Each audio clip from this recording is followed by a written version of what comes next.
Hello, my name is Marquise. Hope you all enjoyed the student photos from the Chicago Lighthouse for the Blind. We are so excited to bring to you the third annual One Summer Chicago Student App and Film Showcase in partnership with the Mayor's Office, Chicago Public Schools, the Department of Family and Support Services, and Apple. I'm a 21-year-old from Inglewood. This summer, I got the opportunity to work with Chicago Untold Stories and produce a film. Be my co-MC, Amelia. Thank you, Marquise. Hi, everyone. My name's Amelia, and I'm 19 years old from Jefferson Park.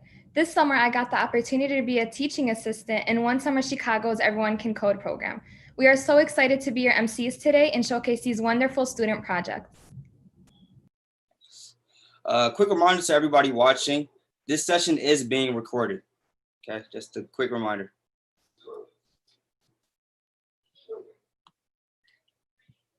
All right, for those of you that are watching on YouTube Live, feel free to provide any feedback in the chat area. Make friends in there, do your thing. Again, thank you all for joining. We're excited to kick off the showcase with the Photography for All team. We saw their photos at the top of the hour. Such great work. I loved every photo that I saw. This group is comprised of students with visual impairments who use iPads to capture their creative experiences. Let's take a look at one of the projects completed this summer by participant Giovanni Segodini. Mental health is a big issue in our community, our city, and our country. COVID is affecting people emotionally and physically. The fear of the unknown is causing stress, anxiety, and depression. No age is unaffected by this state. COVID has taken a toll on a lot of people, including myself. My livelihood was interrupted like many others. My senior year of high school rapidly ended.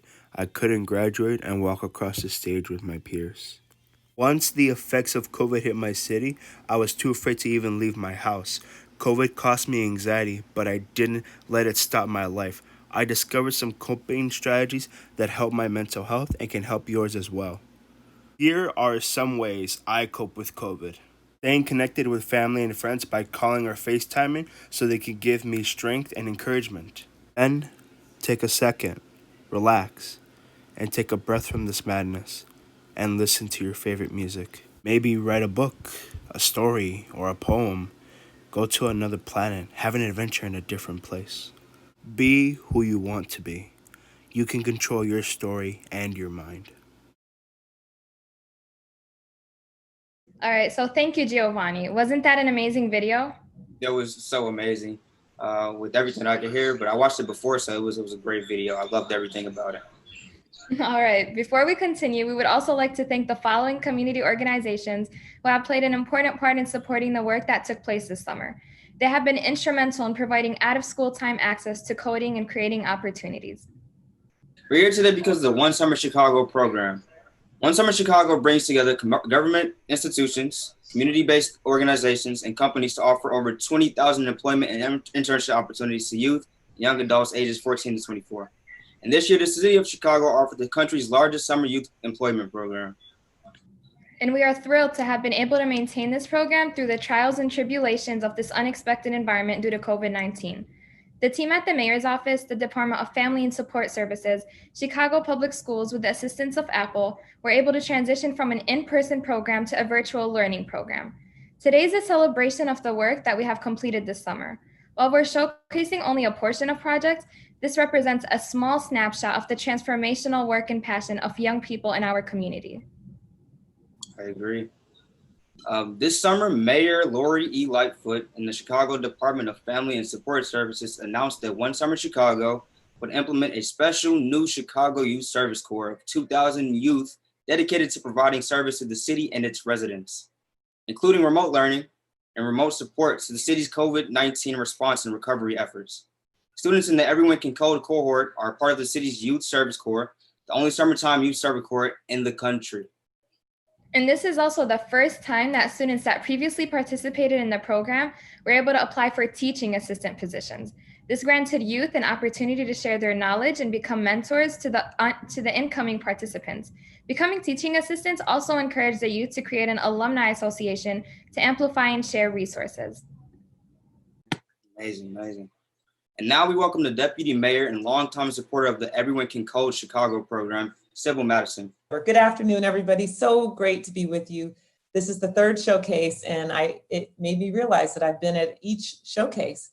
So happy to be with you at this virtual showcase and celebrate the work that you've done this summer.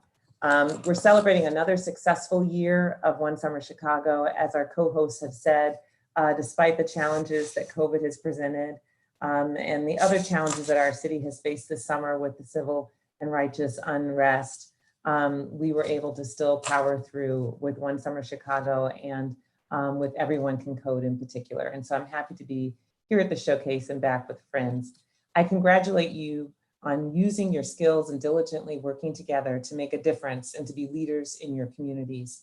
Your voices as younger residents of Chicago matter, and your contributions, like the videos that we saw, the beautiful photography and imagery that we saw, the apps that have been created, can have an impact on residents all over the city.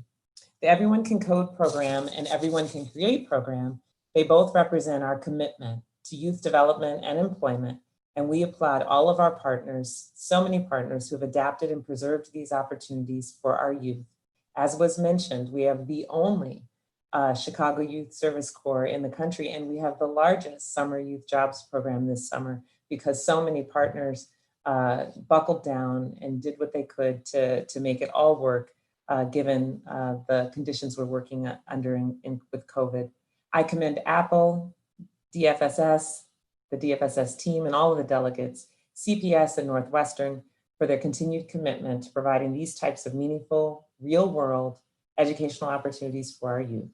I also want to recognize those who returned, and I'm really excited about the Alumni Association that has been developed. This is all part of the vision that the DFSS team, along with Apple and others, had from the start, that there'd be a pathway that young people could journey on in their development of skills, and that pathway would lead them to give back. And so I really want to thank all of those who came back to work as teaching assistants this summer. One Summer Chicago is among our greatest youth programs, supporting tens of thousands of our young people every year through transformative experiences. We are excited to have added the Youth Service Corps this year, and I was really excited to be at the graduation earlier in response to our belief that youth have so much to contribute to the city's response to COVID and to our city's needs to heal and to move forward at this time. I'm proud of the work that all of you have done this summer, and I look forward to learning more about the creative solutions and approaches you've integrated into each project. Thank you and congratulations, not only from me, but I also send congratulations from Mayor Lori E. Lightfoot. Thank you for your support, Deputy Mayor. And now we welcome one of the leaders of the One Summer Chicago program, Deputy Commissioner of the Department of Family and Support Services Youth Division, Angela Rudolph. Hey, afternoon, everybody. Thank you so much for having me here today. I'm really excited. I'm Angela Rudolph, Deputy Commissioner for the Youth Services Division at DFSS, and I'm proud to be working for the lead agency of the One Summer Chicago program, but also incredibly excited to witness the inspiring showcase of creativity and innovation through coding and app development that we're about to see.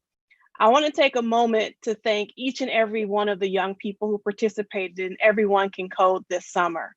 Your dedication and determination to work together virtually, thrive in the face of a pandemic is quite frankly inspiring, and proof that young people in Chicago can and are making a difference. You all have the talents, the skills, and voices to frankly transform our city. Thank you for being willing to try something new, being open to a totally different type of learning experience. And you all are knocking it out the park and finishing strong because you developed apps that are going to make a difference in so many ways. One Summer Chicago represents our city's continued investment in great youth programs by supporting tens of thousands of young people every single year. And at DFSS, we remain committed to youth development and youth employment and applaud our partners who have adapted, persevered, and created meaningful opportunities for our young people in Chicago. I also want to give a really strong shout out and special thank you to Apple. The city of Chicago knows that in you making an investment through Everyone Can Code, you believe, like us, in our young people. You understand that they, as creators and coders, are a representation of our future. Programs like ECC give young people the opportunity and experiences necessary to open up new horizons and new options.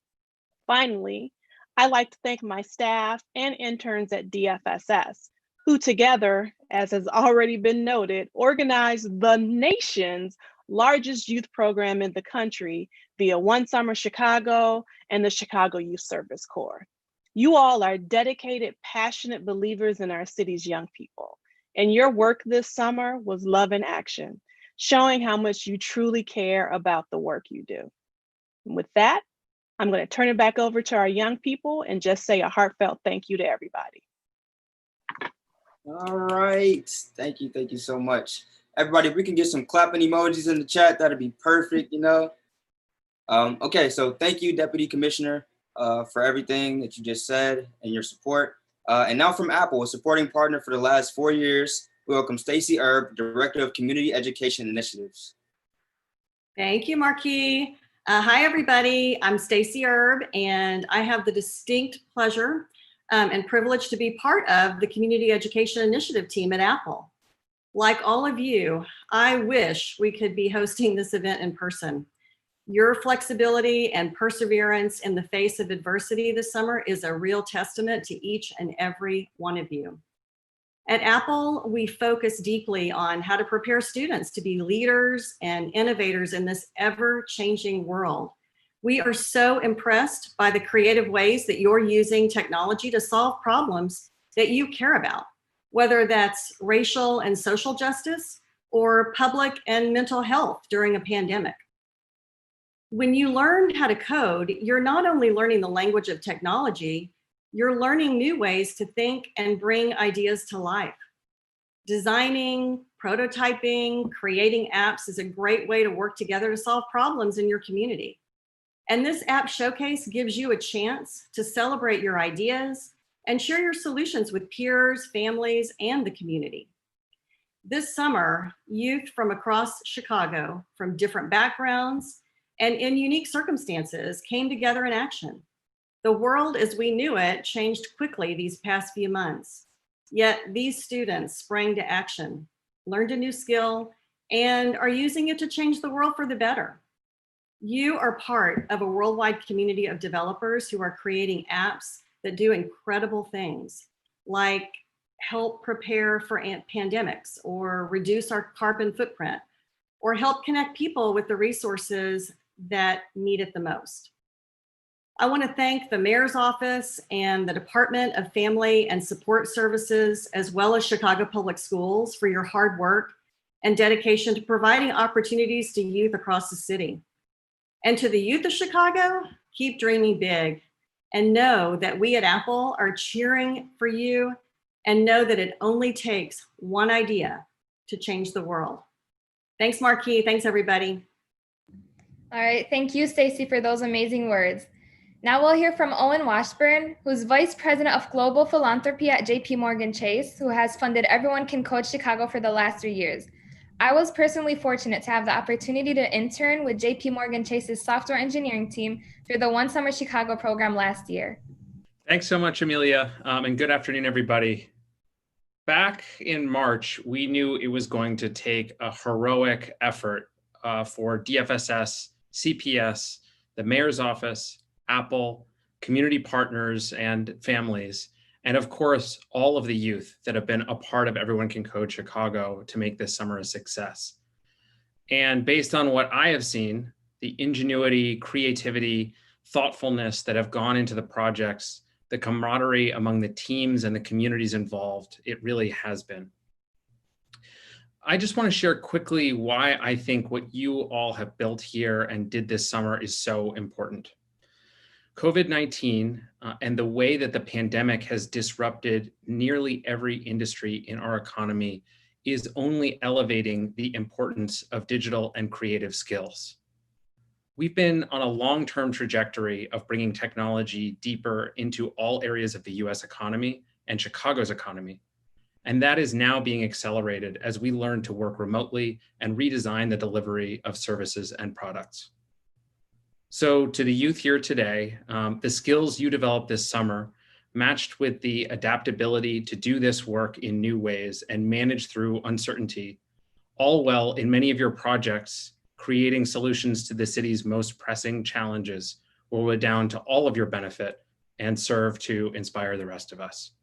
So I'm very proud to be a supporter of this work and can't wait for the rest of the showcase. Thank you, Owen, for your support. And now for the app showcase. The apps we will hear about today are the top 4 finalists from a citywide competition that was held yesterday. First, we will hear from COVID Companion, and congratulations to the finalists. Hi. So my name is Ali DeRocha, and my app is the Chicago COVID Companion. So the problem that my app tries to address is the COVID-19 pandemic. The COVID-19 pandemic requires that the community be adequately informed in order to combat it effectively. Everyone needs to be on the same page here, and it is incumbent that the public receive information that they need to make informed decisions. So the questions arise. What information does the public need? What tools can we provide to assist this need? And how can we optimize the spread of this information? Enter in my app, the Chicago COVID Companion, which centralizes useful COVID-19 information for community use and provides tools that are useful when combating COVID-19. Here's a short description here of every function within the app. And then the main menu takes you to the main functions, starting off with the Information Hub. The Information Hub gives a litany of useful links that someone might need in the combat of COVID-19, such as common symptoms, testing sites, CDC website, etc. The Symptom Journal allows the user to create a log of certain symptoms that they might be feeling on a certain day, rate their pain, whether or not they traveled, and where did they go. The color of the log will match the color of the pain scale, and upon clicking on the entry, you will be taken to a short breakdown of what you entered on that day. This will help with backtracking and remembering your symptoms from before. And then finally, there's the COVID Notifier. The COVID Notifier allows a user to choose between their contacts of people who they believe they came into contact with and self-report that they were exposed to coronavirus. So it's explained in the description, but this is for self-reported coronavirus cases who want to essentially let people know, hey, I have it now and I want you to know, So this is an example of a type of notification that would be sent out. It's a concise message that also provides a way for user growth, as every notification has a download link at the bottom. So there's plenty of room for growth here. First off, I want to add a map kit that essentially plots out the nearby testing sites. And when a user clicks on it, it just shows them the nearby testing sites. Very, very much better for visual clarity. Also, I want to be able to create an anonymous automatic notification system to create some type of autonomy when notifying people. For example, if I wanted to notify my friends, but I didn't want to attach my name to the notification, this would be the option that I would want to choose. Now, that opens the door to trolls. And so there's also more growth in that aspect, so that I want to work with the Department of Health to develop a COVID-19 validation system to make sure that a user that uses the COVID Notifier actually has COVID-19. And I know that this is possible because there's an app actually for North Dakota, South Dakota, and Wyoming called Care19, and they have some type of validation system because they're working with the Department of Health. So I was hoping to set it up and essentially create a valid notification system. And with that is my COVID Companion app. Thank you so much for listening. All right, thank you, COVID Companion team. That is definitely something that we would benefit from right now. Now, next, we're going to hear from one of our next finalists, and that's going to be Unishan. Hi, my name is Anton Schuster, and I'm 16 years old. And I am Adrian Riley. I am 17 years old, and we are the creators of Unishan. During this time, news about change is distributed in a disjointed way across the internet, making finding and posting petitions and protests extremely difficult. Why can't there be one place to organize and share all of this information? According to Google Trends, searches for protests, petitions, and other types of activism have skyrocketed over the past couple of months compared to the past 5 years. This indicates that more people are wanting to get involved in activism than ever before, therefore proving the need for our app. Now, who would use this app made by 2 caffeine-fueled teenagers? The target audience are the motivated people who want to get involved or who are fighting or standing their ground through protesting or signing petitions that can help the world. From the passionate teenagers organizing school walkouts to the millennials who run political accounts during their free time. These are the people that would use our app. Being the quirky entrepreneurial teenagers that we are, we knew something had to be done after seeing this problem and the rise in activism.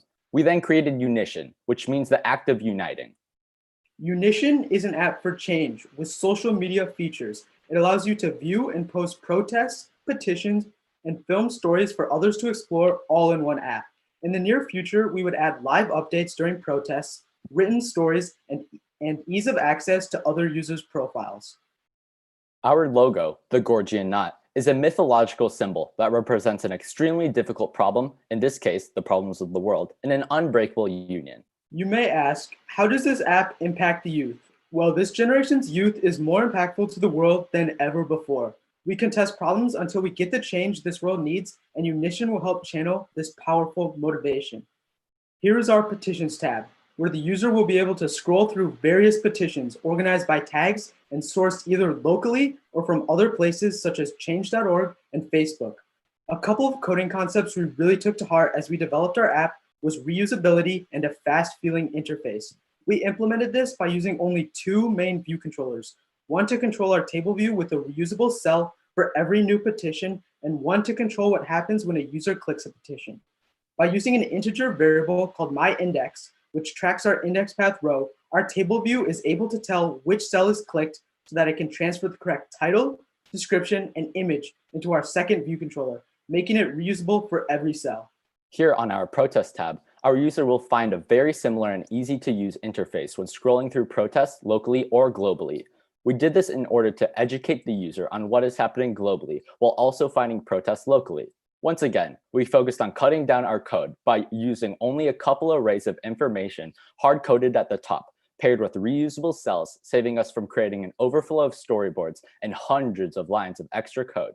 This was just a glimpse into our tool to help channel the currently very motivated young generation into making the world a better place. And remember, the problem is here, the demand is here, and the solution is here. Thank you for your time. Thank you, Unition team, for that great presentation. And now we will have a few words from Chief Education Officer for Chicago Public Schools, Latanya McDade. With over 20 years of experience in Chicago Public Schools, Mrs. McDade understands school communities and knows how to support their academic growth. On behalf of everyone at Chicago Public Schools, I want to congratulate our students and say how proud we are of everything you achieved this summer. If the past few months have taught us anything, it is that technology has the power to keep us moving forward, even under extraordinary circumstances. By participating in this program, you have become a part of that innovation. You have learned to be advocates for your ideas and convince others of their value. This will take you a long way in life, whether you choose to pursue a career in computer science or in another exciting field. And I am glad you've had the opportunity today to show off your apps. Who knows? Some of them could end up being the next big thing, or even help improve the lives of those in your communities. I am confident that the steps you took in developing these apps and pitch ideas will make you stronger students who are better prepared to succeed in college and career. I want to thank our partners at Apple and One Summer Chicago for providing you with this amazing opportunity and for figuring out how to go virtual this year so that you did not miss out on a chance to learn and grow. I am in awe of your skills and cannot wait to see how your creativity, innovation, and drive will come together to make our world a better place. Congratulations on your summer of success. Thank you. Thank you again, Chief McDade. Now let's move on to the next round of finalists, starting with Gentrification Education. Hi, everyone. This is our app, Gentrification Education. I'm Jacqueline, a senior in high school. I'm Jose, a freelance 3D artist. And I'm Vince, and I'm currently majoring in computer science. And we're all from the South Side. And being from the South Side, we have all experienced the changes going on in our neighborhoods due to gentrification. For example, in Little Village, There are currently plans to convert the local discount mall, which supports small businesses, into another national retailer like Costco and Target. It's pushing ethnic people out of their native neighborhoods as more wealthy people come in to enjoy their culture. Have you ever wanted to know more about these issues in any specific neighborhood in Chicago, but didn't know where to start? Get our app to know what the current climate of the neighborhood is at your fingertips.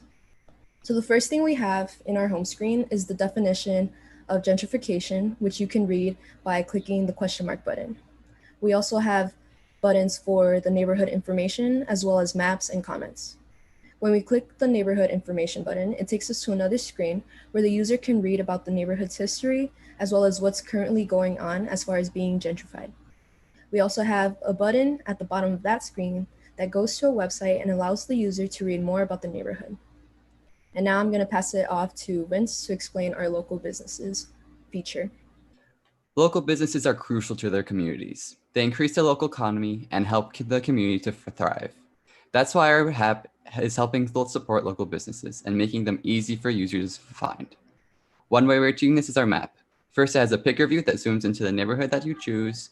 Currently, we have 3 neighborhoods on the south side of Chicago to choose from, with plans to add more in the future. After you choose one, that you are shown pins from the list of select local businesses, which we can grow and add to over time. Alongside the map, we also have a list of all the local businesses.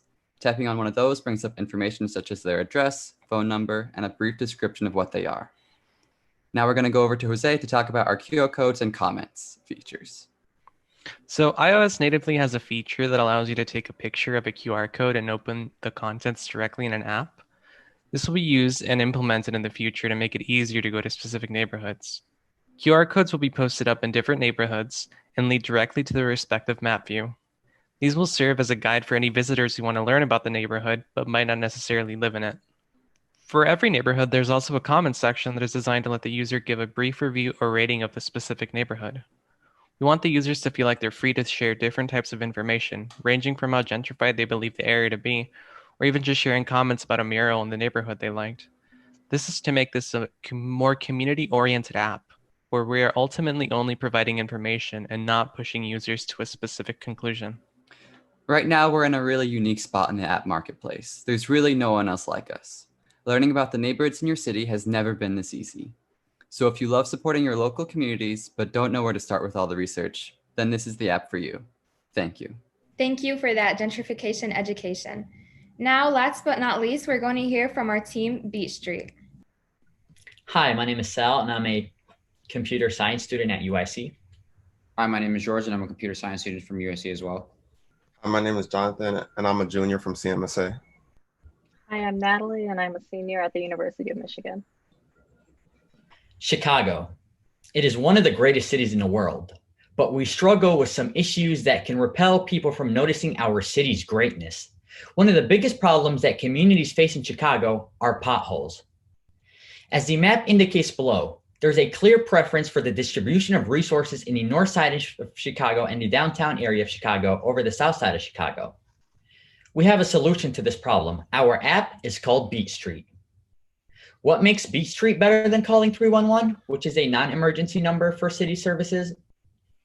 Well, both of our apps have the option to report a street, but our app encourages you to engage with your community and has a voting system that prioritizes streets in need of fixing without any bias on the location of the street. And our final feature is Bestowed Roads. Bestowed Roads is a feature that allows you to resubmit your repaired road to help encourage others to engage with our app in comparison to 311, where you just report a street. The idea of our app is to unite individuals and make our voices stronger together. How do we create a Beat Street? To create a report, a user will begin by selecting the Beat Street report option. The other option will be submitting a bestowed road. They will begin by providing the location of the pothole via intersection and street, and enter your ward number to further contact your alderman. Unaware of your ward number, use our ward function to simply look up your ward number. Enter your street once again, and once your ward is found, we can find your alderman's name, their office location, as well as other contact information. Then simply provide a photo through your camera roll or camera and submit it to our database. The report will be uploaded to our system, in which community users can then vote and petition for which streets are in most dire need of repair. To avoid duplicates or spam, submissions will be reviewed and filtered. A user can then narrow their search to vote on the streets in their area. After pressing how to vote on the home page, users will be able to scroll through the photo submissions and vote on the roads they believe are in most need of repair. To undo a vote, a user would simply press the vote button again, and these votes are then aggregated for each submission. Our app will have a leaderboard that shows the top 5 streets with the most votes. We will take the leaderboard to the alderman of each ward with the B streets included in the list. This way, we will be more direct with our problem instead of taking it to the city of Chicago. We aim to put pressure on our local aldermen to take action and help fix the streets that residents are most concerned about. The secondary function of our app is Bestowed Roads. Click on Bestowed Roads, and you get to view your success on making Chicago roads better. Then the user will be able to upload the new photos of the newly repaired streets in their community. By doing so, the residents of Chicago will be able to see the results of their votes and how it positively impacts our community. As the code indicates on the screen, we created the option for a person to use their camera or photo library. And the code indicates if there's no camera, you will have a print statement that states that there's no camera available, and the others to choose from your photo library. And thank you. That is our presentation. All right, thank you, Beat Street. And that was such a creative twist on putting your backgrounds as your app logo. I really liked it. And congratulations again to all the finalists. Yeah, that was great apps. I would definitely use them for myself, especially the Beat Street one, because, you know, Inglewood and the South Side go way back with the potholes. But thank you guys with the apps. And for the second year in a row, One Summer Chicago included Apple's Everyone Can Create, which I was a part of this summer. This program empowers students to develop and communicate ideas through video, photography, music, and drawing. Let's take a look at some of the work of the students created this summer.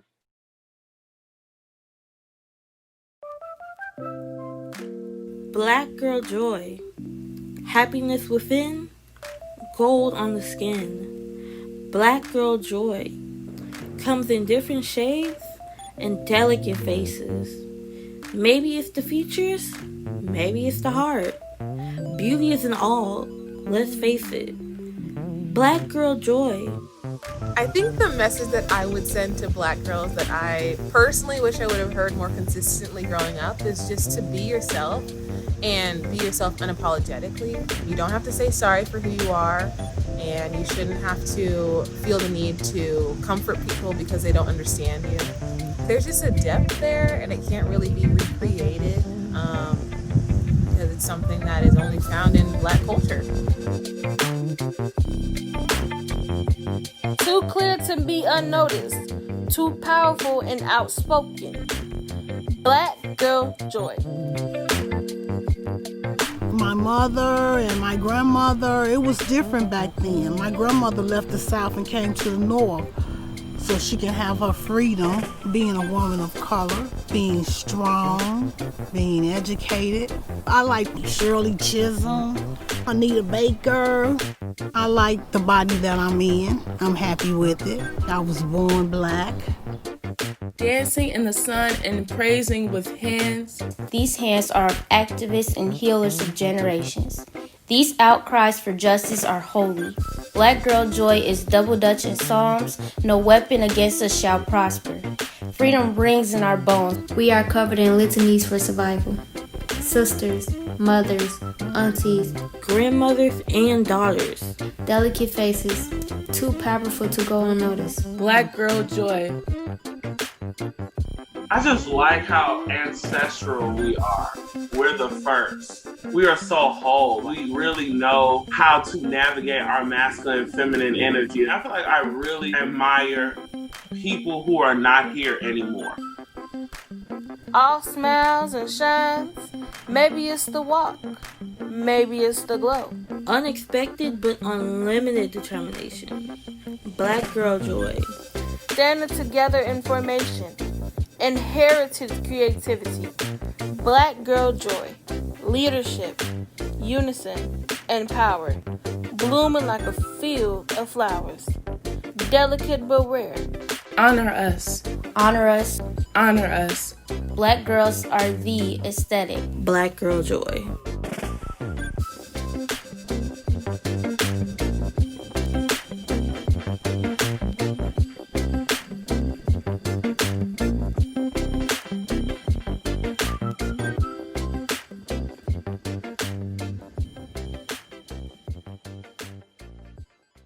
Great job, ladies. Great job. I really enjoyed that film.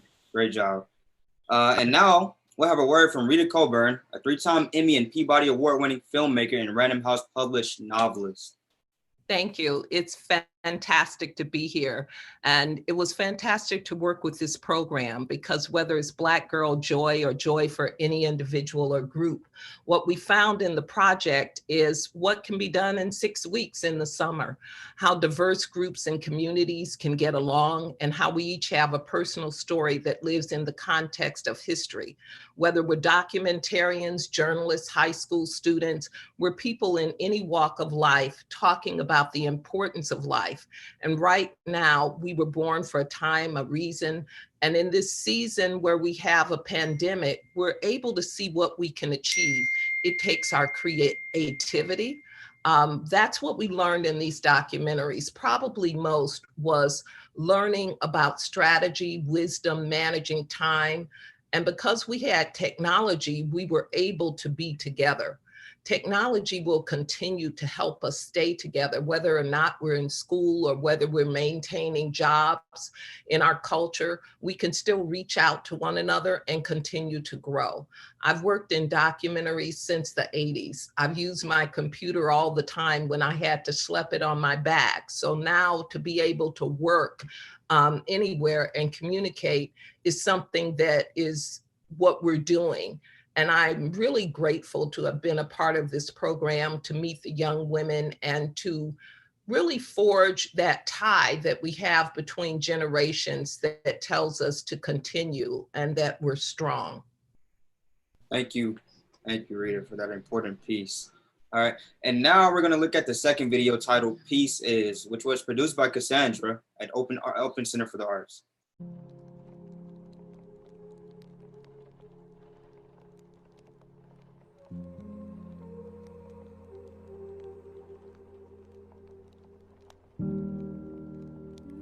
Peaceful is no war, no fighting, and keep clean nature by picking up all the garbage and putting all the garbage inside the trash bag and try to recycle the things that are garbage.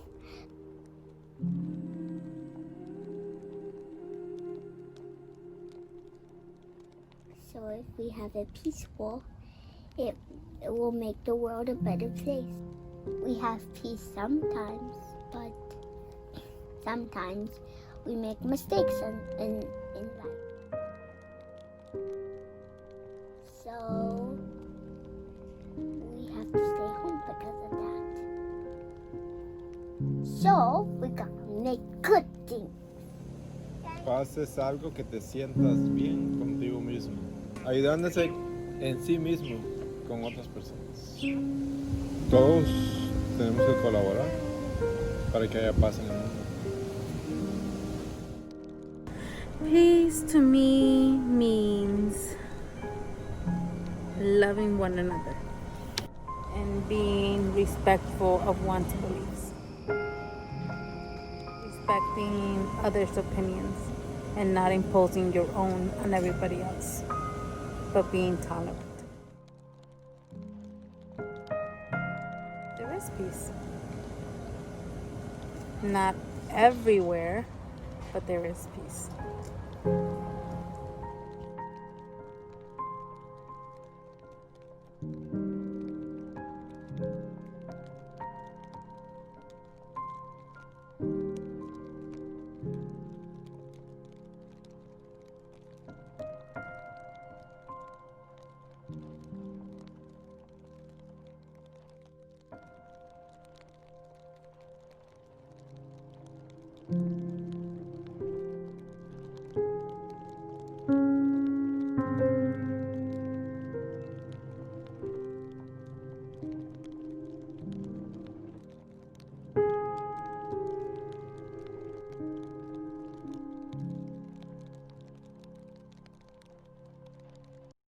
Great job, Cassandra.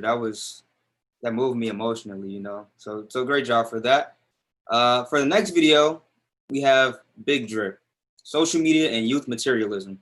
And it was filmed and produced by students Azalee, Deanna, and Lamaya from Chicago Housing Authority at DePaul University.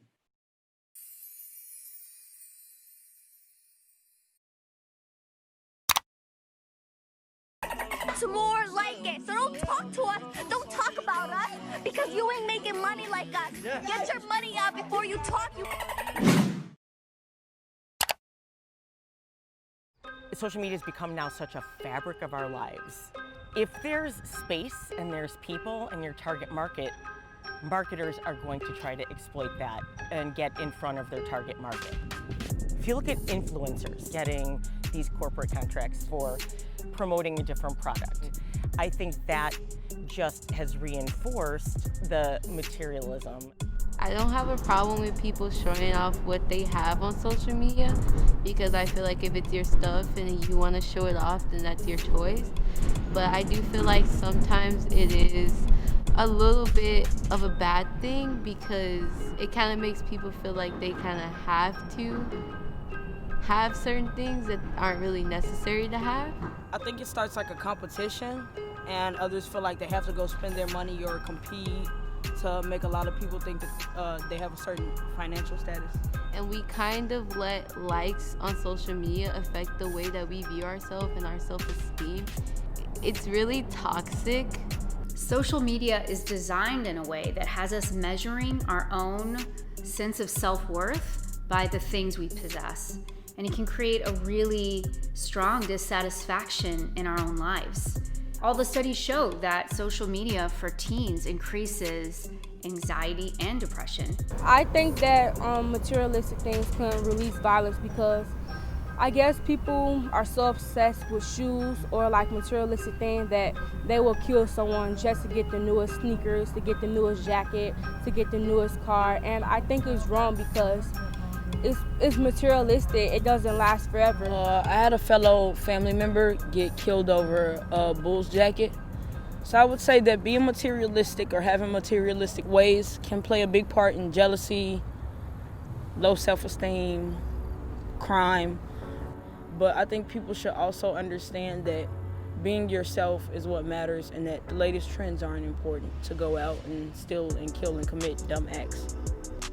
I encourage my students to be really mindful about how they use social media. Does what they click on align with their personal values? I also remind them that a click is like actual currency. It's like a vote for the things that you want to see come up in society. In our world of data-driven digital marketing, young people have a lot more power than they realize.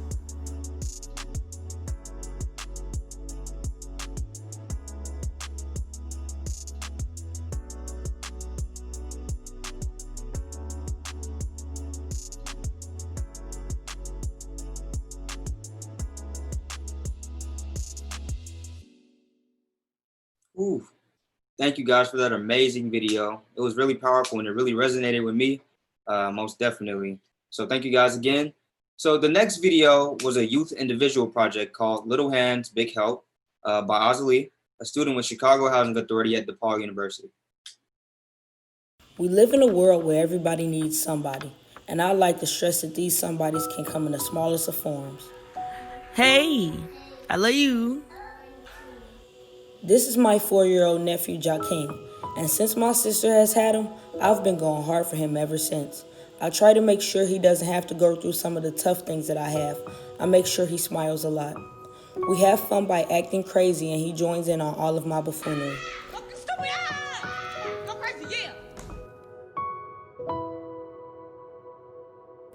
I make sure I'm a good aunt by keeping him dressed and ready, and even answering some good questions and comments he has.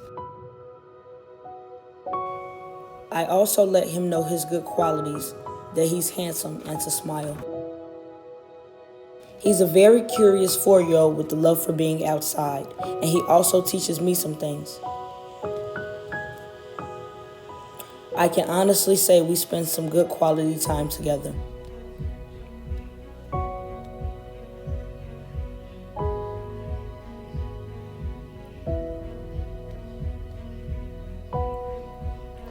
I notice how me being there for him helps him become a better and better individual day by day.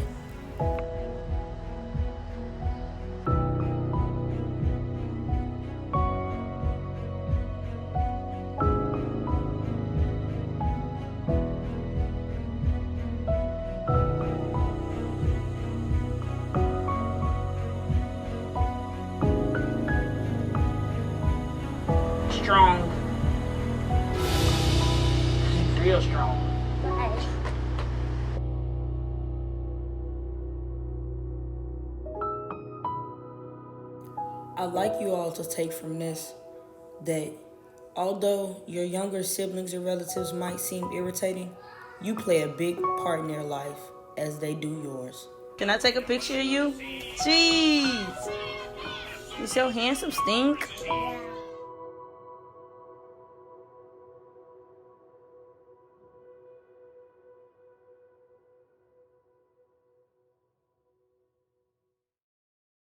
Oh my God, that was so great.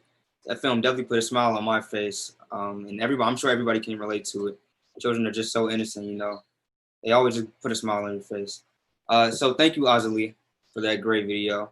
And now we'll hear from Sam Messman, who played an instrumental role in my filmmaking process throughout the program, a powerful mentor for me. Sam is the CEO of We Make Movies, the founder of LumaForge, and has worked for Apple, ESPN, Glee, and Break Media.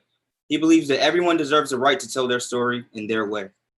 Marquis, I'm just going to quickly say that it has been a pleasure getting to work with you specifically these last few weeks and watching just the transformation during these crazy times and the way that I've seen you and all of your classmates kind of transform and kind of get through all of the adversity that we are dealing with, and specifically you guys are dealing with in Chicago, has been completely inspiring.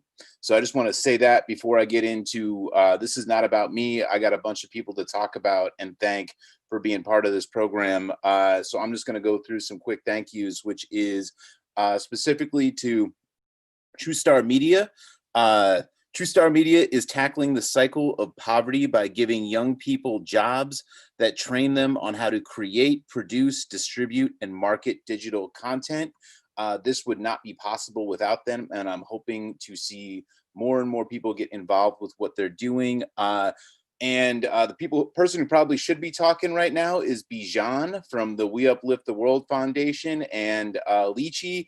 They were essential in this program, and being able to work with him and Lychee in Compton and now here to come and do this has been inspiring to watch the energy and attention they brought to everything.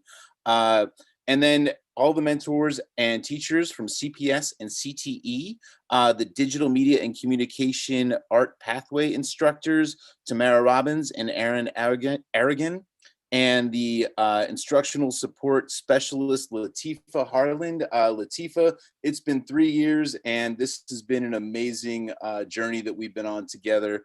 And basically, you guys are empowering students to have effective voices in society through civic engagement and digital culture through storytelling. Rashawn, it's been a journey with you too. Thank you so much for bringing me into this, and this would not be possible with you connecting all the dots and making this possible. And lastly, my team at We Make Movies, Steve and Aubrey, for coming in and doing all the things we do at Smartphone Studio. It has been impactful. Lastly, what I'm gonna say is, the next generation of storytellers has never been more important. And if there's one thing that I hope you take away from this program, it is this is just the beginning of you all developing your voices to tell your story your way. Someone is going to tell your story. It should be you, and it should be the way that you want to tell it. That is what we are all about at We Make Movies. And the reason that I do these programs is to help storytellers find their voice and their story and be able to share that in the most effective way possible. And watching you guys do this at such a critical time inspires me. So thank you, everybody in the program, for allowing me to come be a part of this and come be a part of what you all are doing. And so basically it's my privilege to come introduce the film that you guys made. Could not be more proud of all of the kids in this program. Thank you so much, Sam. Now, the last video was filmed and produced by students Marquise, who's my MC co-host, and Kyla and Serena, who were a part of Chicago Untold Stories program this summer. According to the National Alliance on Mental Health, 1 in 6 of youth in the U.S. aged 6 to 17 experience a mental health issue every year. This number is bound to go up due to the fear of coronavirus and the way it's affected all of our lives. Chicago youth are experiencing unprecedented times affecting their mental health. It's only right that we continue to reduce the stigma surrounding mental health and provide resources within to ensure the safety of its people.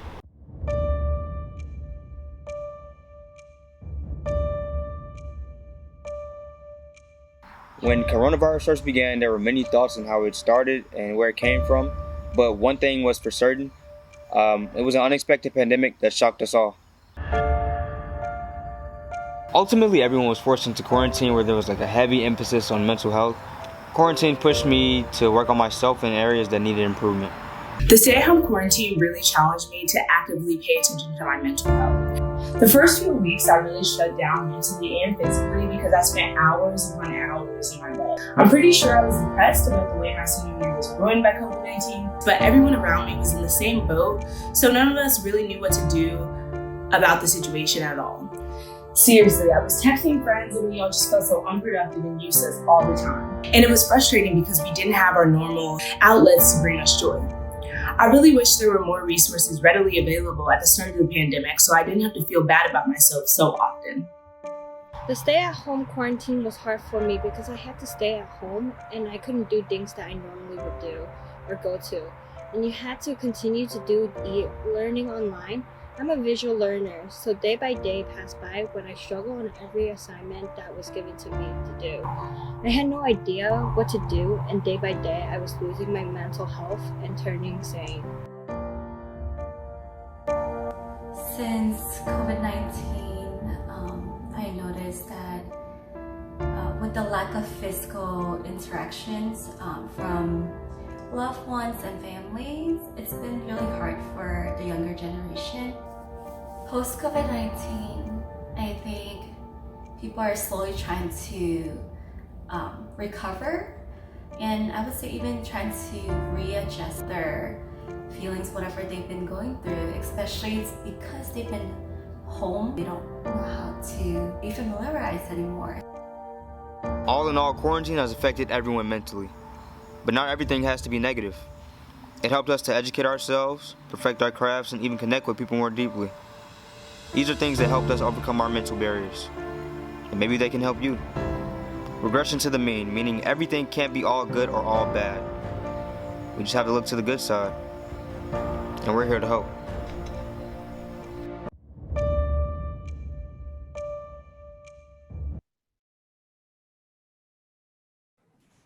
It has definitely been difficult to adjust with this pandemic, so thank you, Chicago Untold Stories team. Thank you. And thank you to everyone who participated in your respective programs. This was such a great showcase of all our work, and I really enjoyed this event. It was amazing. And thank you, City of Chicago. To close us out, we'll hear from Lisa Davis, Director of One Summer Chicago. It is my honor to serve as the Director of One Summer Chicago. I cannot help but recall less than 3 months ago that we sent out the SOS to save our summer. Then and now, each of you, all of us, were faced with challenges that we could not foresee. However, you have shown great passion, creativity, love for your community and for your city, all of which are reflected in the solutions you designed and the relationships you built. I can't thank you enough for not only assisting us in saving our summer, but in providing us with such impactful collaborations and inspiring memories. Continue to lead by example, to elevate your voice, to shape our city and build up our communities. And never forget to celebrate yourselves and others. To all, thank you for sharing this time with us. Be safe, be well, and be kind.